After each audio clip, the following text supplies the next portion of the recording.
자, 2부에는 한겨레 논설실 권태호 논설실장 모시고 또 신인규 변호사 모시고 앞서 말씀드린 것처럼 내란 특별재판부부터 그리고 지금 검찰개혁 관련해서 민주당 내에서도 이견이 있다 이렇게 알려지고 있는 내용들도 짧게 언급해 보도록 하겠습니다. 자, 말씀드리는 순간 신인규 변호사 나오셨습니다. 어서 오십시오. 네, 안녕하세요. 신인규입니다. 예. 자, 권태호 실장도 함께합니다. 어서 오십시오. 안녕하세요. 자, 내란 특별재판부 얘기부터 바로 본격적으로 시작을 해보죠. 재판부에 문제 있다라는 얘기는 꾸준히 해왔습니다. 예, 지기현 판사가 아마 가장 큰 역할을 했던 것 같고 여기에 이제 각종 영장들이 기각될 때 이 얘기들을 많이 했던 것 같아요.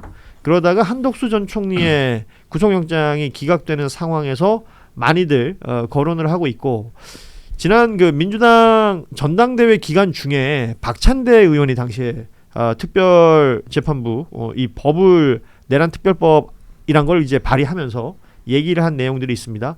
짧게 좀 소개를 해드리면 국회 또 판사회의 대한변호사협회에서 각 3명씩 추천한 인사 9명으로 구성해서 특별재판부의 후보를 추천할 수 있는 위원회를 만들고 여기에 이제 판사를 추천합니다.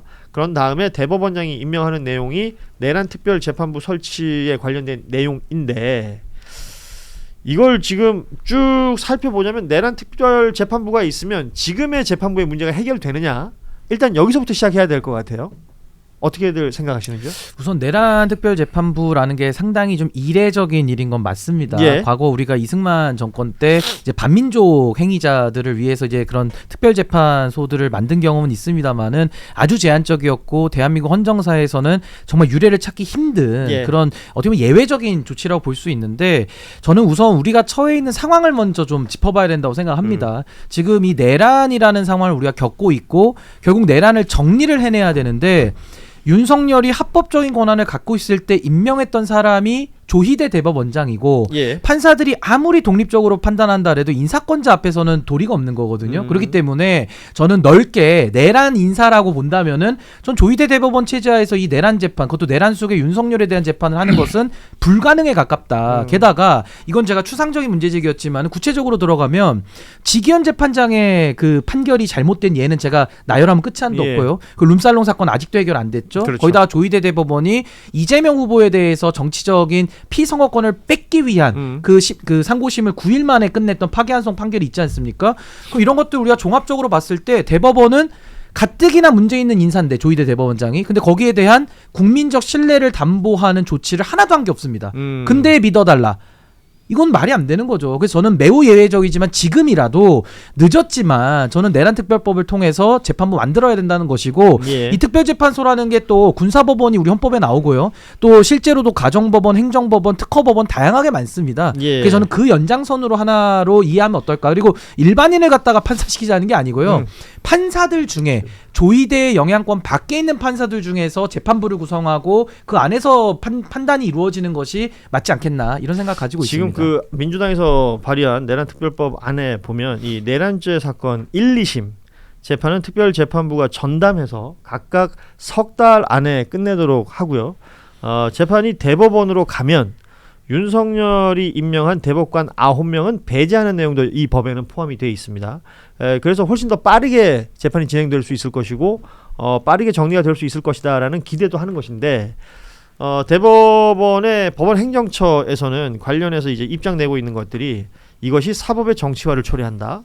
헌법이 정한 법관에 의한 재판을 받을 권리가 침해당할 수 있다. 이러면서 말하자면 뭐 사법부 독립 침해, 뭐 위헌 소지 있다. 이런 의견, 계속해서 부정적인 의견을 내고 있잖아요. 법원에서는. 예. 지금 바로 그것 때문에 지금 내란 재판부를 하자는 얘기가 나온 거죠. 야. 사법의 정치화 그리고 공정성 훼손, 여기에 대한 기본적으로는 신뢰가 없는 거죠. 사법부에 대한. 그 신뢰가 왜 없냐 하면 그 신뢰는 사법부가 무너뜨렸어요. 그 다 기억하실 겁니다. 지난 4월 22일 날 이재명 대선 후보 공직선거법 위반 사건을 대법원 전원합의체에 이례적으로 빨리 신속히 넘겨버렸죠. 예. 이거는 지금 내일 모레 대선인데 대선 후보를 아예 제거하겠다는 거예요. 이건 거의 사법 쿠데타에 가까운 것이고, 그걸 보면서 우리 국민들이, 사실 국민들이 대법관을 어떻게 합니까? 근데 이걸 보면서 저 사람들이 상식적이지 않구나라는 거를 인식하게 됐어요. 그리고 예. 대법관 14명인데 그중에 제대로 얘기한 사람이 없어요. 그래서 저 조직은 다 동일한 조직이구나. 그리고 제대로 안에서 말도 못하는 조직이구나. 그리고 그걸 나중에 결국은 밀어붙이지도 못했어요. 예. 밀어붙였으면 아마 큰 난리가 났을 거예요.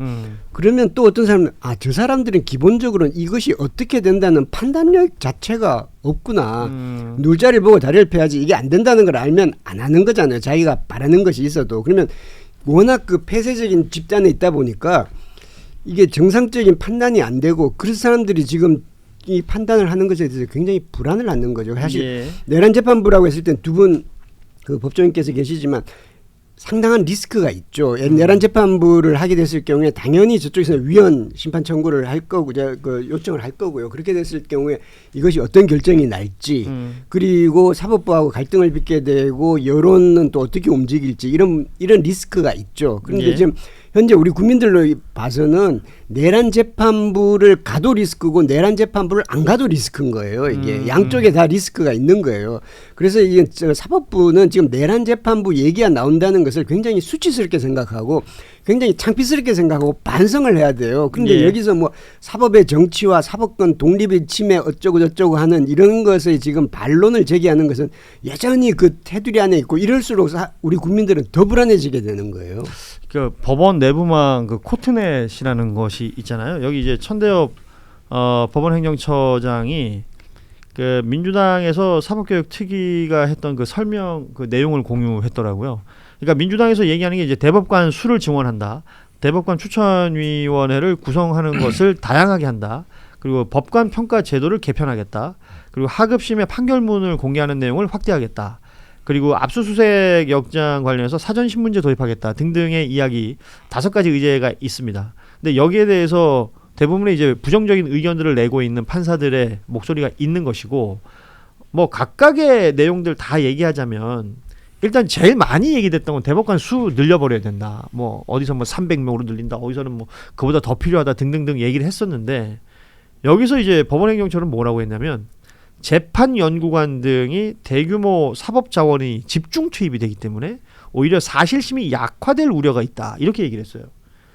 그러니까 이 사람들은 이제 판사가 더 늘어난다라는 생각을 있는 재판 그러니까 판사들을 대법관으로 다 보내버리면 실제 여기서 재판해야 될 사람들 줄어든다. 이 이야기인 거잖아요. 이건 맞는 말이에요? 아니 그럼 일단 예. 이게 너무 확대하면은 지금 이 논점이 흐려질 것 같아요. 예. 특별재판부 이거를 일단 더 얘기를 해야 되거든요. 예. 나머지 사법개혁은 놔두고. 그러니까 이제 예. 재판부의 태도라는 걸 전 좀 얘기하고 싶은 거예요. 특별재판부 관련해서도 같은 이유잖아요. 그러니까 자기들의 권한이 깨진다라고 보는 거 아닙니까? 기본적으로. 그렇지. 예. 그러니까 이게 이제 뭐 위헌이다 다 헛소리예요. 예. 예. 합헌 논거도 수도 없이 많아요. 어허. 위헌 논거가 있으면 합헌 논거도 다 있는 거예요. 예. 그런데 이거 우리가 항상 상식적으로 봐야 됩니다. 국민들 시각에서. 예. 그리고 역사적 관점에서 그 법조인들 그 꾸질꾸질한 소리 그거는 별로 안 중요한 거야 솔직히 이런 큰 혁명적 사건에서는 거기다가 법을 들이대면 그거는 쫌팽이 논의가 되는 거거든요. 예. 여기서 핵심은 뭐냐? 헌법은 법관이 하라 돼 있습니다. 그러니까 법관 중에서 뽑으면 되는 거예요. 예. 판사 중에. 그러니까 우리 같은 변호사가 특별재판부 재판관 한다 이러면 안 되는 거예요. 그렇게 하기로 했. 그러니까 이제 그러면 문제가 없는 거예요. 그리고 현재 있는 법원 내부에 그런 부를 하나 만든다는 거잖아요. 무슨 행정법원 이런 것처럼 뭐 따로 법원을 만드는 것도 아니에요. 말 그대로 내란 재판부인데. 그리고 예. 지기현이가 하는 그 재판부도 재판부잖아요. 그런 거 말고 이제 훌륭한 판사들을 모셔서 재판부를 둔다. 그러니까 별 것도 아니야. 그러니까 말하자면 내란 사건만 전담할 수 있는 재판부를 둔다. 그렇죠. 예. 그런데 그 판사들이 조일의 대법원장이나 이런 자들의 윤석열과 관련돼 있는 어떤 가능성들이 없는 사람들. 그렇죠. 예. 없이 공정하게 어떤 국민의 대표가 그런 좋은 판사를 정해서 재판을 맡기자 그거잖아요 상식적으로. 그게 뭐 반대할 게 뭐가 있어. 저가 뭔데 뭐 무슨 사법부를 침해한다는 허구한 날 뭐 사법부를 침해해.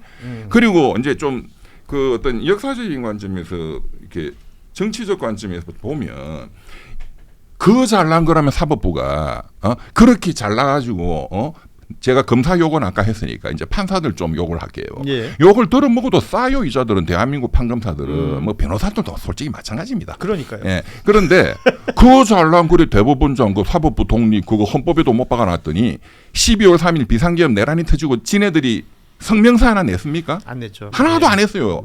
서부지법이 개판되니까 성명서를 내더만. 그 성명서라는 것도 사실은 뭐 허접한 거였어요. 누구나 다 할 수 있는 말 아닙니까? 예. 그러니까 지네들 박살나니까 성명서는 내. 나라가 박살나니까 나는 몰라야 이 자들은 대한민국 판사들 다 그런 놈들이에요. 전부 대법원장부터 정신 제대로 박힌 판사들 몇 명 없습니다. 예. 그리고 이제 제가 직접 관여하고 있는 이 비상계엄 내란의 중요한 하나의 그 테마가 의료 대란이에요. 의료 내란이지.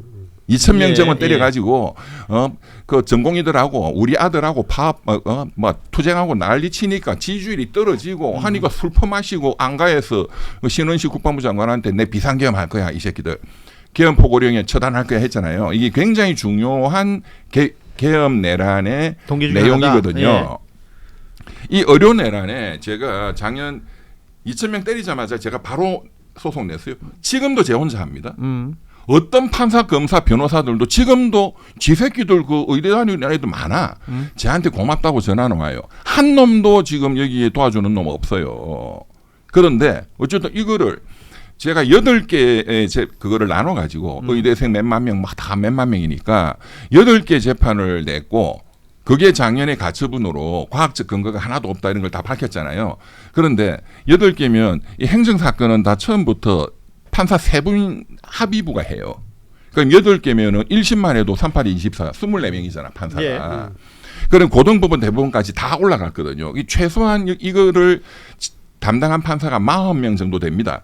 그 판사 중에 한 놈이라도 2,000명이 미친 짓 안 돼. 그만해. 중지했으면 윤석열이가 비상계엄은 못 때렸습니다.